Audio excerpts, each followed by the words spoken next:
జలవనరుల శాఖ మీద అధ్యక్ష,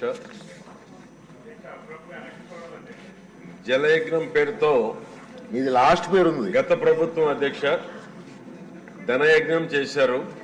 గత 5 ఏళ్లుగా ఒక్క ప్రాజెక్టు కూడా పూర్తి చేయకుండా, 1 ఎకరాకు కూడా అదనపు నీరు ఇవ్వకుండా రాష్ట్ర రైతాంగాన్ని, అదేవిధంగా మంచినీటి సౌకర్యం ఉన్నటువంటి గ్రామాలకు మంచినీరు అందకుండా గత ప్రభుత్వం అన్ని రకాలుగా రాష్ట్రానికి అన్యాయం చేయటం జరిగింది అధ్యక్ష.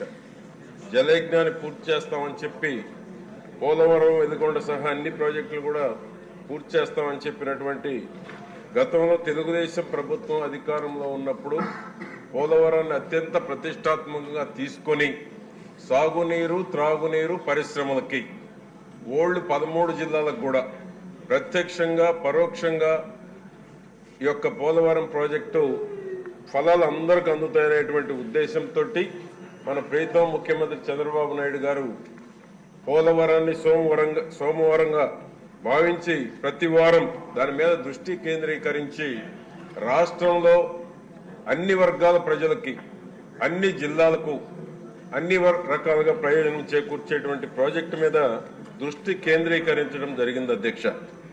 గడిచిన 5 ఏళ్లలో జలవనరుల ప్రాజెక్టులని కమిషన్ల కోసం కేవలం రివర్స్ టెండరింగ్ తో నిర్వీర్యం చేయటం జరిగింది అధ్యక్ష. అదేవిధంగా ఈరోజు రాష్ట్ర వ్యాప్తంగా చూసుకుంటే అధ్యక్ష చెరువుల అనుసంధానం అటకెక్కించారు. జలకళపై కరువు బయటపడుతున్నా కానీ జగన్ ఎక్కడ కూడా పట్టించుకున్నటువంటి దాఖలాలు లేవు అధ్యక్ష.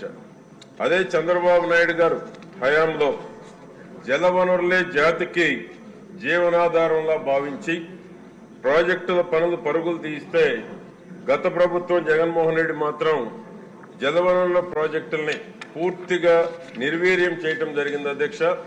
తెలుగుదేశం ప్రభుత్వం అధికారంలో 5 ఏళ్లలో 68,293 కోట్ల రూపాయలు ఖర్చు పెట్టి 62 ప్రాజెక్టులు చేపట్టి 23 ప్రాజెక్టులని పూర్తి చేస్తే అధ్యక్ష 32 లక్షల ఎకరాలు ఆయకట్టు స్థిరీకరణ గాని 7 లక్షల ఎకరాలు నూతన ఆయకట్టుకు కూడా సాగునీరు అందించడం జరిగింది అధ్యక్ష. అటువంటిది జగన్మోహన్ రెడ్డి ప్రభుత్వంలో ఎక్కడ కూడా అటువంటి ఆలోచన చేసిన పాపాను కూడా పోలేదు అధ్యక్ష.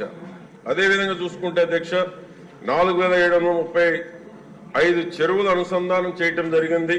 93,308 చెక్ డ్యాములు, 27,866 ఓట చెరువులు కానీ, అదేవిధంగా 8.4 లక్షల పంట కుంటలు, 3 మీటర్ల నుంచి 8 మీటర్ల మీద భూగర్భ జలాలు ఉండేటువంటి విధంగా కూడా చర్యలు తీసుకోవడం జరిగింది అధ్యక్ష. ఆ విధంగా చూసుకుంటే అధ్యక్ష ఈ యొక్క కేంద్ర రాష్ట్ర ప్రభుత్వాలు వాటర్ గ్రిడ్ ప్రాజెక్టు కూడా వస్తుంది అధ్యక్ష. ఈ వాటర్ గ్రిడ్ ప్రాజెక్టులో నాగార్జున సాగర్ వాటర్ గ్రిడ్ పథకం ద్వారా గనక మంచినీటిది ఎప్పుడైతే అనావృష్టి ఉంటుందో సమయంలో డెడ్ స్టోరేజ్ వాటర్ను కూడా ఉపయోగించి మంచినీటి సమస్యను పరిష్కారం చేసేటువంటి అవకాశం ఉంది అధ్యక్ష. నాగార్జున సాగర్ కుడి కాలువ పరిధిలో ఉన్నటువంటి టైలాండ్స్ చిలకలూరుపేట కానీ, వినుకొండ కానీ, ఒంగోలు ప్రాంతం కానీ, నాగార్జున సాగర్ చివర ఉన్నటువంటి పట్టణాల్లో ఏదైతే మంచినీటి కోసం అతివృష్టి వచ్చినప్పుడు, సాగర్ పూర్తి జలాలు లేనప్పుడు డెడ్ స్టోరేజ్ నుంచి నీటిని తీసుకొని మంచినీటి సమస్యను పరిష్కరించడానికి అనేక ఇబ్బందుల్ని ఎదుర్కోవాల్సి వస్తుంది అధ్యక్ష.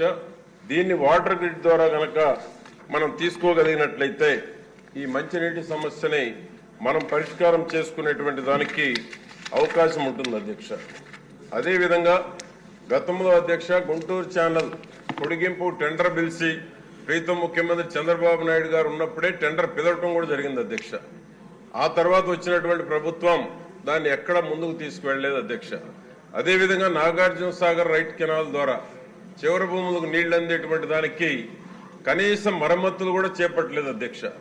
డ్రైన్లు కానీ, రైట్ కెనాల్లో ఉన్నటువంటి కాలువల ద్వారా కానీ ఎక్కడ కూడా చిన్నపాటి మరమ్మతులు కూడా చేయకపోవటం వలన చిన్న చిన్న రిపేర్లు కూడా చేయకపోవటం వలన ఎక్కడ కూడా చివరి భూములకు నీళ్లు అందేటువంటి పరిస్థితి లేదు అధ్యక్ష. డ్రైన్లన్నీ కూడా పూడిపోతా ఉన్నాయి. ఎందుకంటే పుల్ల కంపతోటి కావచ్చు, ఎక్కడ కూడా క్లీనింగ్ అనేటువంటిది లేదు అధ్యక్ష. దాని వలన పూర్తిగా అవి ఆక్యుపేషన్ కూడా గురి కాబడుతూ ఉన్నాయి. కాబట్టి రైట్ కెనాల్ మరమ్మతులు చేపట్టాలి అధ్యక్ష. అదేవిధంగా చివరి భూములకి ఏదైతే ఈ యొక్క డ్రైనేజెస్ వాగుల ద్వారా ఓగేరు కానీ, కుప్పగంజి వాగు కానీ, నక్క వాగు కానీ వీటి మీద ఆధారపడినటువంటి లిఫ్ట్ ఇరిగేషన్స్ అధ్యక్ష, నేను ఇటీవల కూడా 0 అవర్లో కూడా ప్రశ్నించడం జరిగింది. గుంటూరు జిల్లాలో లిఫ్ట్ ఇరిగేషన్స్ ఎక్కువగా ఉన్నాయి అధ్యక్ష. గత ప్రభుత్వం 5 ఏళ్లు జగన్మోహన్ రెడ్డి లిఫ్ట్ ఇరిగేషన్స్ కు ₹1 కూడా కేటాయించలేదు. చివరి భూములన్నీ ఈ రోజు లిఫ్ట్ ఇరిగేషన్స్ పూర్తిగా నిరర్ధకమైనటువంటిగా ఉన్నాయి అధ్యక్ష.